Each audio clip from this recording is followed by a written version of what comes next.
Hello, I'm Hickey from interest.co.nz and welcome to 90 at 9, brought to you in association with ASB.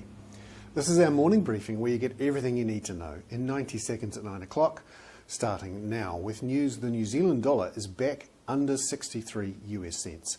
Overnight there's been some turmoil on international markets and the return of risk aversion. We're one of these risky currencies that you buy when things are looking good. And last night they weren't looking good because the Standard & Poor's 500 fell 2.7%, or it's down that much in late trade. Remember, it's risen 40% since March the 9th, so you could argue it's time for it to come back a bit.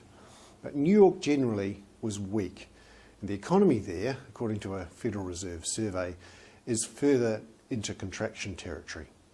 The US dollar was stronger. That's what happens when you get risk aversion. People bring their money back into the US dollar. And the IMF, however, came out with some slightly less pessimistic forecasts for the US economy.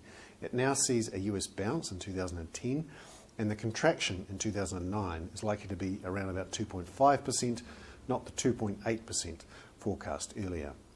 A warning, however, from across the Atlantic, the European Central Bank says that European banks have to write off $283 billion in bad debts sometime soon. There, the big worry is the collapse of the Baltic economies, where they have borrowed heavily from European banks. I'm Hickey. That was 90 at 9, brought to you in association with ASB.